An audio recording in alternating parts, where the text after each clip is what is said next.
I do welcome you to this week's edition of Business Perspective, your weekly look at the world of business. We are live on social media, that's on Facebook, NBS Television, Twitter at NBS TV. The hashtag we are using on Twitter is NBS Business. My name is Doreen Kumhanj.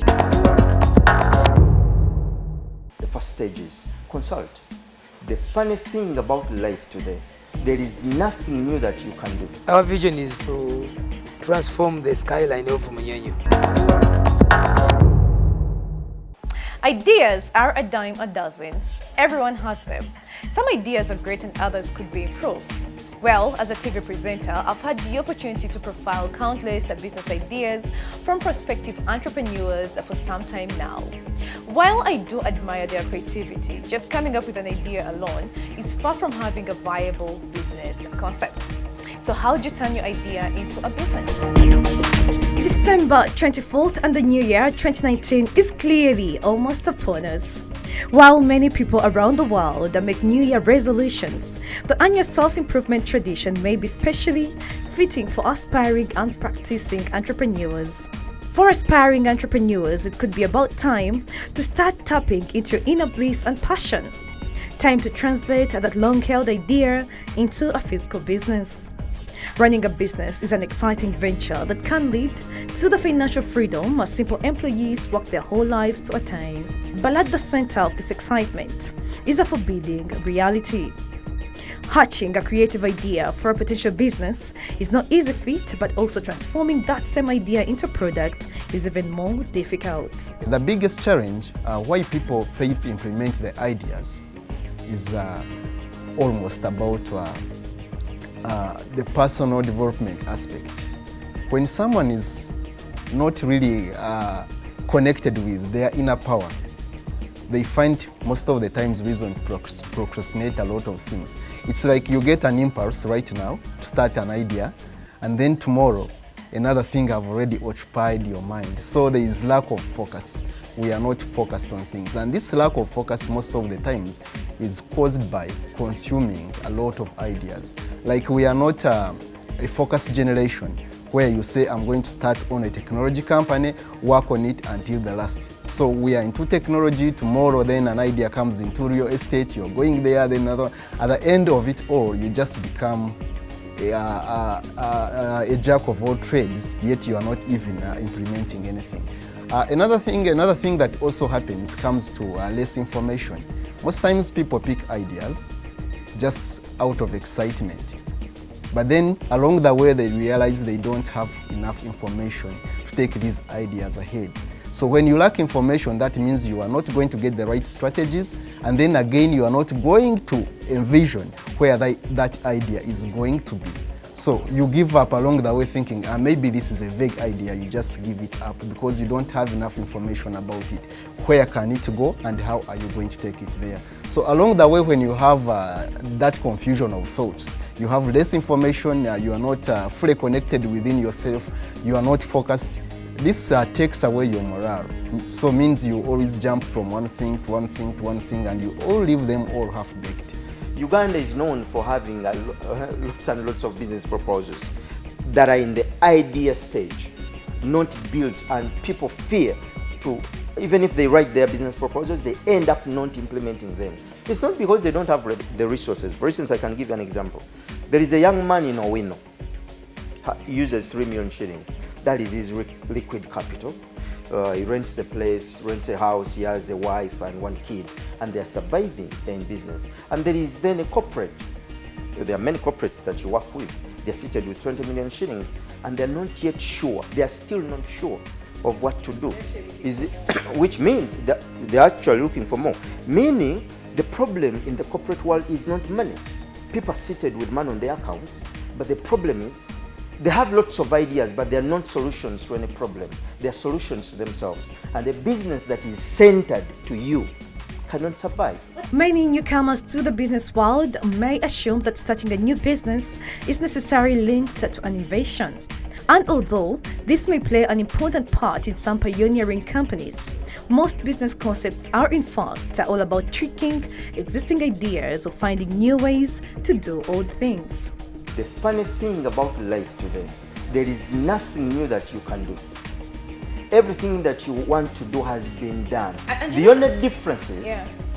people have done it differently, and since you're different from them, you can do it differently. But we are at the stage of starting. And let me now talk to the people that have started and have not been able to sustain their businesses. Those 6 months that you did mention, or those that are not able to see their first birthdays. What explains that? Because someone has gone through the entire process, like you've broken it down for us, and that happens in Uganda today. Because we are careful, now we go back. No sinzira, in a way, you know. And you start. And start. But then somehow, your business just does not make it. You know, there is a saying that businesses in the third world collapse by design and survive by accident. That's unfortunate. Collapse by design Yeah. and survive by accident. Yeah. Someone starts a business and they find themselves in 5 years and they don't know how they've made it to 5 years. But those that collapse the day they started the business, the day the idea But just was my point. designed. My point is, we have people that have gone through the process, like you've broken it down for us. People that have actually gone to school for this, but still their businesses do not survive. because of challenges that come as a result of the initiative, the initiation stage. In reality, business is like a mirror. It's a reflection of you, the business owner. Meaning, the people who fail to start up businesses, it all goes back to the self-consciousness. You pick an idea, but you haven't really done a self-awareness exercise to know yourself. What are your abilities? What can you do? For how long can you hold on to this and this and this? So you fail to start because that's within. Then when you get the drive to start a business, then there's something within you that starts to emit itself, like just kind of a mirror. So this comes that when you start a business and you don't have the dedication, you're not informed, and you're not willing to manage the resources available, it means along the way you are going to give up. What am I meaning by resources? That resources, business ideas, are thoughts. For them to be implemented, they need a great team, they need strategies, they need timing, they need locations, they need technologies, they need everything. So all these are resources. So as a person, when you start and you don't have that skill of managing resources and pulling resources along the way, automatically you're going to feel within the next few months, few years, you're going to fall down. So it's about understanding yourself, what are your skills. The skills you don't have, you borrow them from the side. The resources you don't have, you see how to get them. And the strategies you don't have, you see how to work with other people to give you these strategies. Then also, it's about knowing into yourself what's your level of resilience, because when business is starting, it's not easy. There are always highs and ups. So what's your level of dedication? And then it all goes back to the why. Most people start their businesses without defining the why. Why am I going into this business? So when you don't define the why, automatically you lose the motivation, because the why is the motivation. Take an example. If I say I'm doing consultancy, the why is not specifically number one, the money. The why is the fulfillment I see when I see people starting up businesses and succeeding. Meaning, even when there are highs and lows, the why will still keep guiding me to see how to look for ways to tie the knots and keep going. You don't focus on how much again you're going to get from them. Focus on how can you help people from one level to another. Why is it that you're going to divert your hard-earned money, coins, divert them into something? Why? What is pushing you? Because you don't open a shop, you don't open a restaurant for yourself and your family. You open a restaurant for the passers-by. And you never sign an agreement with them that they're going to support your business. So which means you must study their problems and position yourself as the solution to the problem. Yeah. And when you realize and when you affirm that it's a solution to a problem, do the solution, come up with a solution, implement the solution, put it in place. You're not going to fight with money. Business sustainability is a major problem among Ugandan SMEs. According to statistics, SMEs constitute 90% of the private sector, which contributes 80% of all manufacturing output and provides 2.5 million jobs. However, only 30% of them live to celebrate their third birthday. Yes, most people, most especially startups, always target to the long market, it's evident, and others give products which don't meet the market standards. It all comes back to information as I started from the start. Because no one wants to go into the market and deliver a half-baked product. And no one wants to go to the market and say, my clients are Nikororo and they want to go to Bugorovi. No, we all go into business with this kind of right expectations. But when we are not informed, the ignorance is the one which drives us to make less standard products, target long markets and everything. So the challenge why people target long markets is number one, research. We don't do research. We are a country where we wake up every day and we think like, I should start up a real estate company, and boom, you start from the money you have. You did not do research. You did not go into the market to understand what we call the market surge. Where is the market going 1 year from now, another year from now?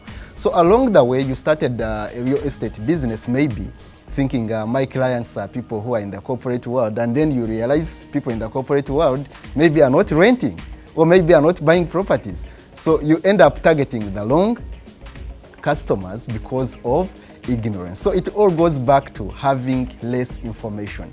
Then another on the aspect of having less products of a lower standard, it comes back to the need for quicker money. Most of our generation is about getting rich quickly.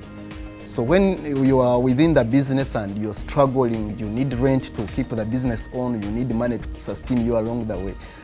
People always look for the shortcuts, say, let me release this product prematurely. You're going for quick cash, but then along the way, even the small cash you've been getting is going to be away, so business will totally collapse. So it's true, there is a target of long customers and low standard products within the market which have contributed much to business failures.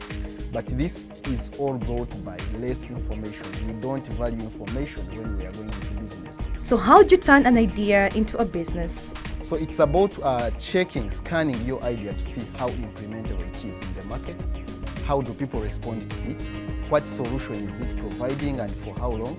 And then when you've already understood this, you go down to the basics of business. You follow the basics, the legal matters of the business, the environmental impact of the business of your idea. Some ideas may come up and they get a lot of rejection. First, come up with your awesome idea. It could be a mobile application, a physical product, or it could be a service you provide to people. You decide. After, you go to the second step, where you will have to research the idea and understand it quite well. Before you invest any money in a business, you should know whether there is a market for it. So do some research. So it's about going into deep research, understanding all this idea, and then you structure a business, starting from step 1, step 2, legalization, you go to licensing, you go to building systems, you go to marketing, you go to sales, you go to everything as a business. Most of the times we start business ideas and we just feel like because I have an app that solves people's problem, maybe I have an app that solves traffic jam in Kampala, I just want to put it out in the market. But then there are a lot of strategies. You have to develop marketing plans, you have to look through the legal matters of it, you need to look through the competition, what will competition respond about it.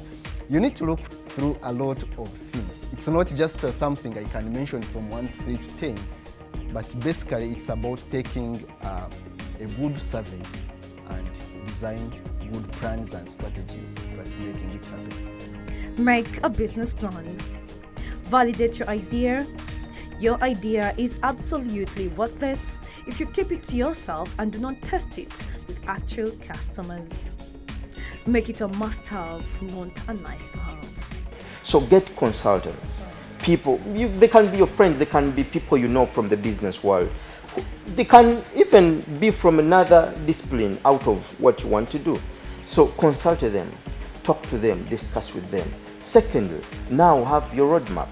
It's a big vision that you have. Can you break it into small bits that are possible? The reason why things are put in place There is a reason why paperwork is needed. There is a reason why registrations are needed. There is a reason why documenting every steps, procedures, and qualities of your products are needed. There is a reason why these things are set. So most of the times when people go into business, we just run away from them and we think we can hack everything and walk away. So you set up a business because they tell you record keeping is key. You feel like record keeping is outdated, so you don't keep records. 1 year down the road, maybe if a bank wants to finance your business, they're asking you business records you don't have. How will they know that you've been working? They tell you banking is key. Every money should be passed through, let's say, financial account. And for you, the money you get is the one you consume. You don't go through there.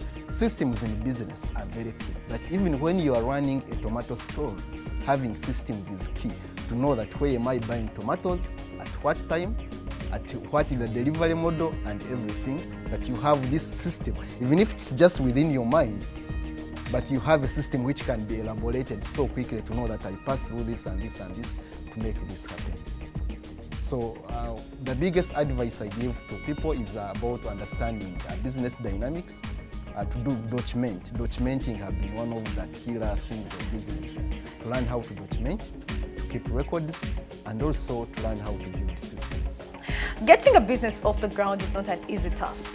Many projects never amount to much because they are not taken seriously or because they lack adequate follow-up or support.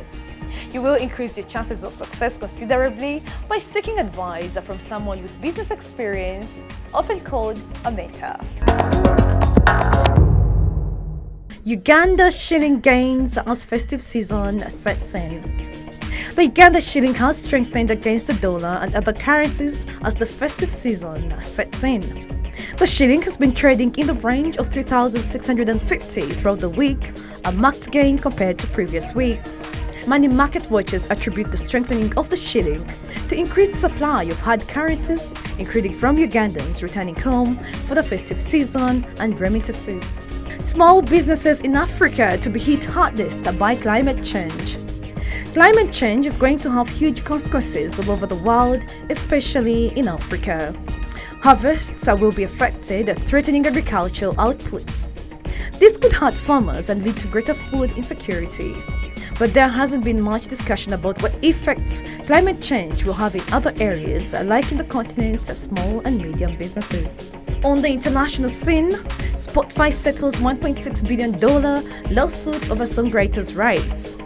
Music streaming service Spotify has settled a lawsuit accusing it of infringing the rights of songwriters and publishers. Wixen Music Publishing had sold $1.6 billion in damages for what it argued was the infringement of more than 10,000 songs. The California-based firm represents artists such as Neil Young and the Black Keys. The lawsuit was settled for an undisclosed amount.